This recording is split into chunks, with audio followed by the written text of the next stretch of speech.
Free energy, 0 point energy, vacuum energy. Today's episode, we're going to learn what those terms mean. I brought on Ashton Forbes. When I hear free energy, I think, oh, like just my electricity bill's gone? Like, what does that mean, free energy exactly? Yeah, it's a great way to start because free energy is a bit of a misnomer, which is why I've been using the term over unity or 0 point energy. Okay. Because a lot of people think free energy and they think, oh, well, you're just going to have energy for free. And that's kind of true, I guess, but it's more of like, the solar panels also produce free energy, right? I mean, they produce energy and you don't have to do anything, but the solar panels still cost lots of money. I mean, they have discounts and what have you, subsidies, but they still cost a bunch of money. The same is true of free energy. So when free energy, we're not talking about, here's energy for free, although it is similar to the idea of solar panels. It's more of the idea that we can extract energy from our environment all around us. And it's not like wind and solar where it's like we have this wind power and solar power. It's more of like extracting the latent energy that's all around us all the time. So, for example, dark energy is something that we don't really understand, but we know that the universe must have been able to expand faster than the speed of light. I personally believe that there's a connection between dark energy and 0 point energy. So 0 point energy would say at the lowest rest levels, at like absolute zero, there's still stuff going on. And physics would say that you have these quantum fluctuations in the vacuum that are occurring, and that we have these virtual particles popping in and out of existence. Well, what is a virtual particle? Where does that come from? This is why I brought back the idea of the space-time ether, because space isn't an empty vacuum. There is this latent 0 point energy. We know it's there. It's been proven experimentally it exists. And conventional physics, going back many years, I mean, there's always been people that have promoted the idea of 0 point energy for decades, but, conventional physics would look back and say that they negate it. They say that there's not enough there, so they just zero it out. But the universe is extremely big. So even if there's a very tiny amount, you were to add it up throughout the whole universe, you're going to have this huge amount of energy out there.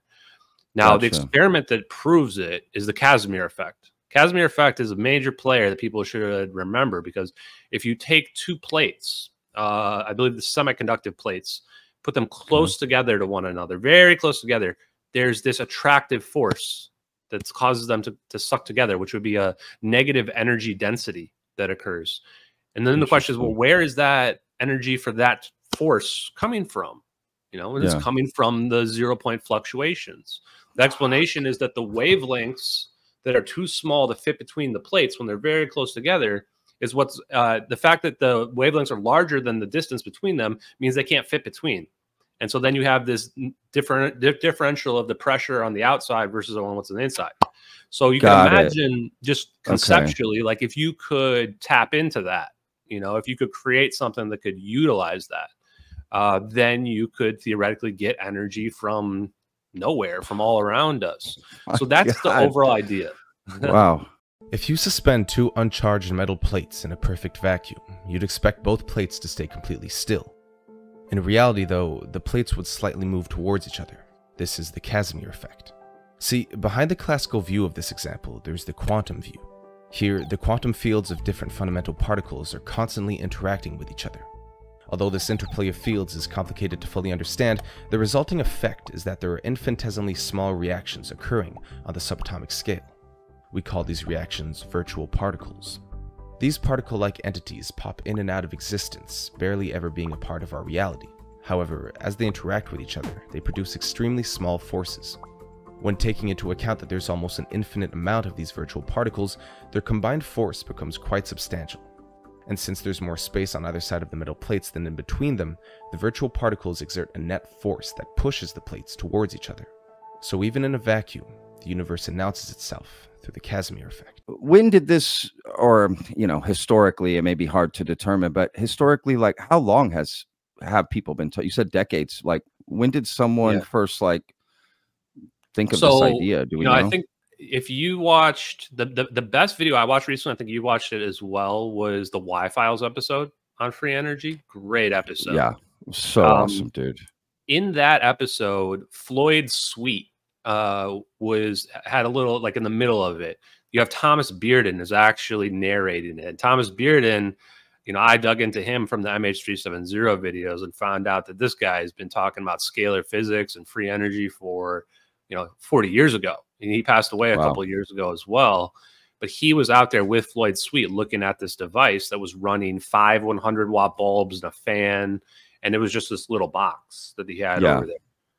Now, most people try to debunk these types of claims and say that, well, there must be a battery or a hidden wire, because people generally can't debunk the devices themselves. And so I would argue that this has been around for maybe over 50 years, maybe as long as going back to Tesla. I mean, even Tesla could have figured it out, because in that documentary, and also Patrick Bet-David did a documentary as well, and they point out correctly that JP Morgan was the investor in Tesla, and that he didn't invest in this idea of free energy or over unity because you couldn't put a meter on it. You know, you couldn't sell it to anybody. Because technically, if you have a device, it's a free energy device, an over unity device. And I just want to clarify, the definition of over unity is coefficient of performance greater than 1.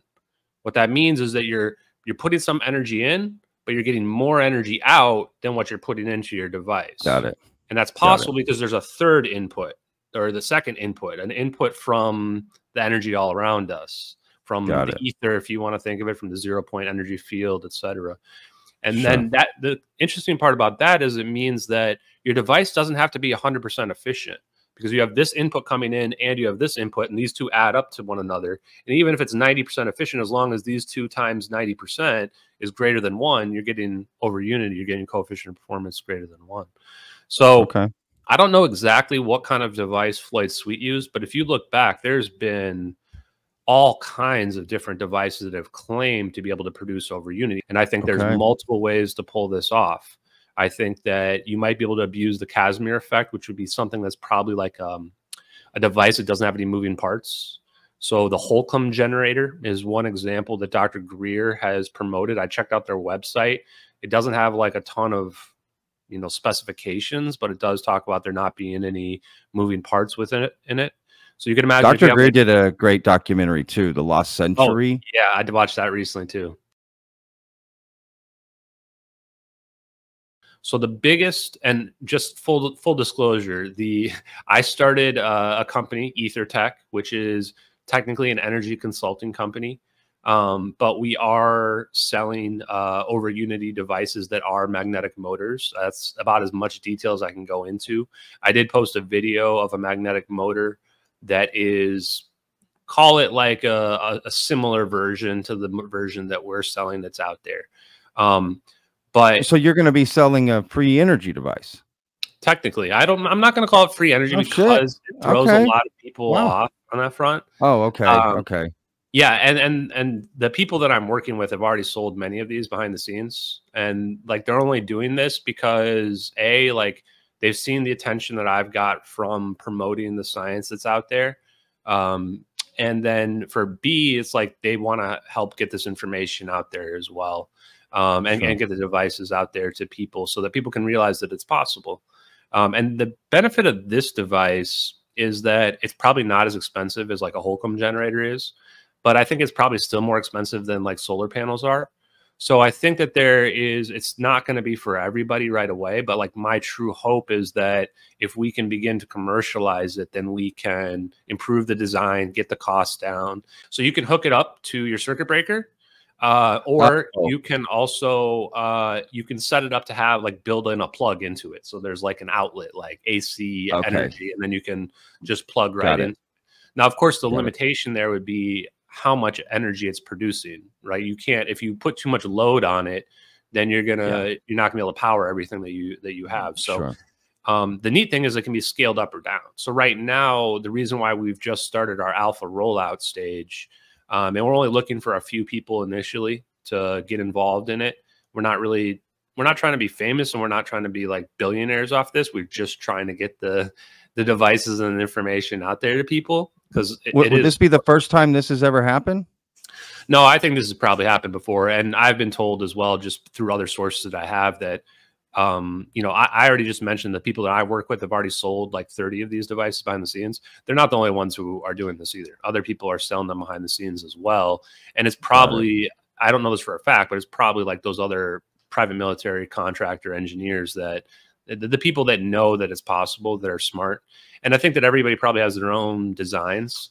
Like I imagine the one that we're selling is roughly around coefficient of performance 2, which is, people would say, just completely impossible and incredible. But I think that it goes way higher than that. Like, it wouldn't surprise me if people can make ones that are like coefficient of performance 5 or 10, which is just insane amounts of energy. Because, you know, that's are you saying that's like 10 times the amount that's going in? Oh, wow. Yes.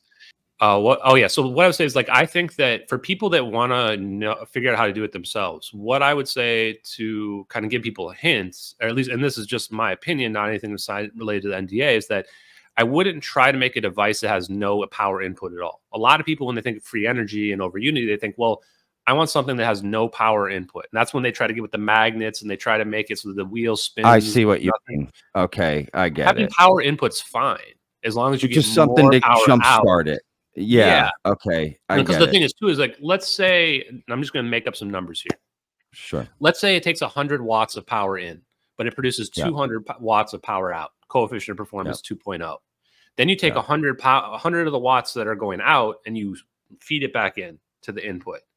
Now what's happening? You're getting 100 excess watts out.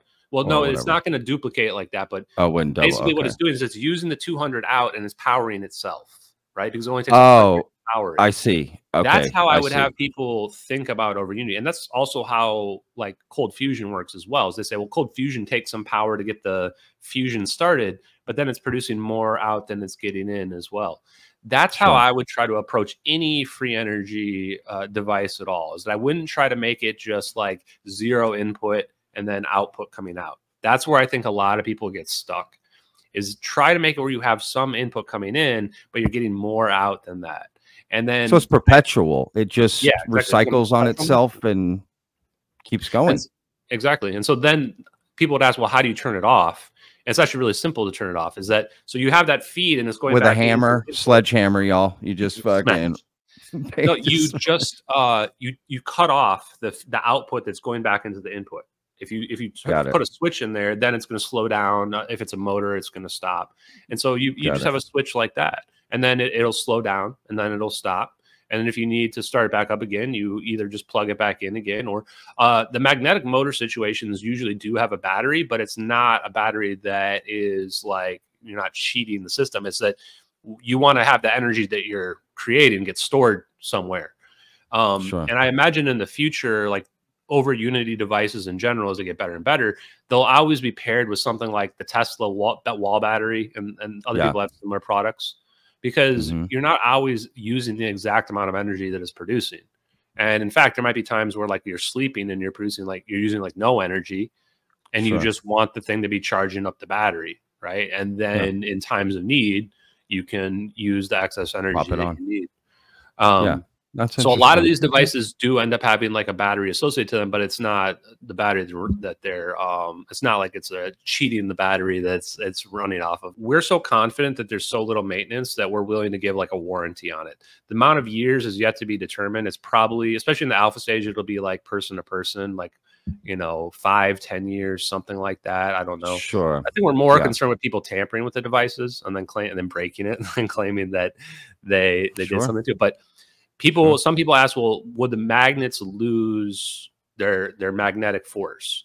Magnets, like especially powerful ones like neomagnets, they're rated for at least 41 years. And even after 41 years, in like the worst case scenario, they may only lose like 30% of their magnetic field. How big is these machines? Like, what are we talking? Like refrigerator size, or Qualcomm one is like refrigerator size. The one that we're selling is like, and it's motor, you know, magnetic motor type situation and setup. So what we've been telling people is maybe like 3 by 3 feet. So it's like a square, like a generator type size. Okay. Yeah. There's, you know, a couple pieces to it. So it's, and, you know, it can be boxed up or what have you as well. It can be EMP shielded.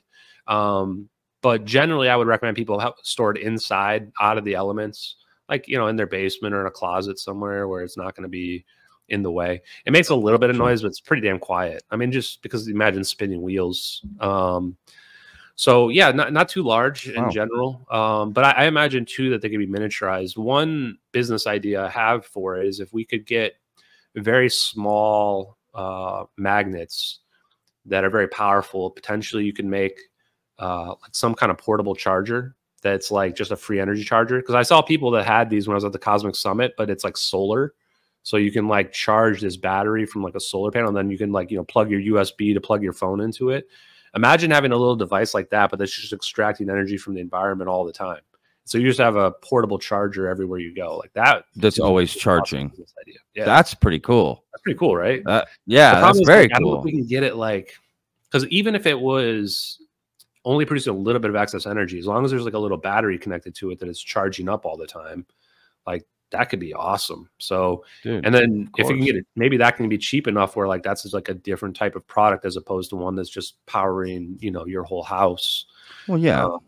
That's a more mainstream one, right? To sell, right? It seems like. Have you talked about price this publicly? I don't want to bring it up. Yeah, and I've, you know, I kind of got attacked for it, but you know what? I've always tried to be transparent about it. So, like, the price ranges wildly. So it can be anywhere from like as low as potentially $5,000 to $10,000, all the way up over $100,000 for these devices, because it can be scaled up or down. Now, if you have a device that's on the lower end, you're really talking about something that's just going to be able to charge like your phone and stuff like that. If you're looking for something that's like going to power a house, then you're looking at, you know, probably the midpoint or above. But the way that we have it set right now is we don't have specific products. Like this is the model that we're selling at a specific price point. Although that's information that we are trying to glean from this alpha rollout where we get a few people on board with contracts related to it. But for now, it's built custom to spec, and they can be scaled up or down. And one of the main questions that we asked was how much power are you trying to generate from it? Because then we have to figure out exactly how big the device has to be. Okay, I see. So this like, wait, what are you going to use this for? Yeah, right, there's a whole list of questions. Like it's probably on my Twitter page. It might not be pinned there anymore, but there was a big list of questions. Well, people can go find more information, right? Okay, cool. Yeah. And they can find the email address. I mean, I'll just say it right now. The company's name is EtherTech, AETHERTECH. And the email is ethertechllc@gmail.com. I am responding to some of those emails and collecting more information. But the main information is like, you know, tell us your contact information, or, you know, as much as you feel comfortable telling us, you know, how much energy you're trying to produce, and then what your use of the device is going to be. And there is some possibility that, you know, if you're trying to learn about it, we're still open to that idea. But, you know, we're also offering consulting services for if you want to try to do it yourself and learn how it can work. So, you know, whatever people want to learn and do. But right now, I think it's more of a casual thing because we understand like the suppression history around all of this.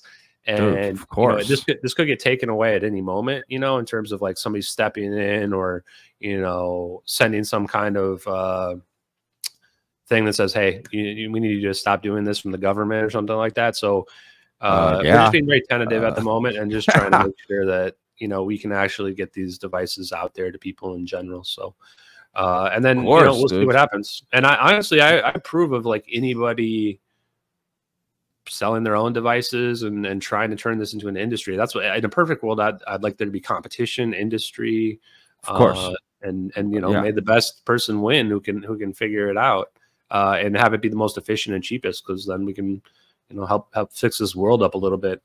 And that's the reason why I'm in this, is that, you know, truth is I only found out about this science from the MH370 videos, from following the scientists and engineers and going down this trail of the science and technology. And then I've been put in touch with contacts that I never would have thought I would have met my whole life after all this. And so it just seemed like the logical way where, you know, there can be some benefit from this science, even if like people think the MH370 videos are fake, even if we never get answers from the government, even if the AARO never responds to me, which they're still ghosting me. It's been almost 3 months and they haven't emailed me back since that last, I don't know if you saw it on Twitter, but yeah, I remember that. In fact, well, we spoke about it briefly the last time you were on. Yeah, I mean briefly. Yeah, they hadn't responded to you. It's weird. Yeah, it is weird. So if we can get free energy to the world, that's a benefit. And I think that those videos can only be real if free energy is real as well. Hey, we reached another milestone today. 1,000 views in 2 days. I mean, I couldn't believe it at first. Here's how things usually look like. But there's still a long way to go. We must not be complacent. Please help me in my efforts to get this information out, share this with anyone who might lend an ear, and leave a subscription if you haven't. Forgo this big name total disclosure, all we need to do is to actively show interest. So press all the buttons on all the channels about this topic so we finally get to say hi to our cosmic neighbors. And stop these idiots from killing innocent intelligent life. By pure chance I had the luck to see something incredible myself, so I know it's true. If we could just open this Pandora's box once and make the government look, you could literally see a UFO on live TV today yourself. I appreciate any help. See you next time. Bye.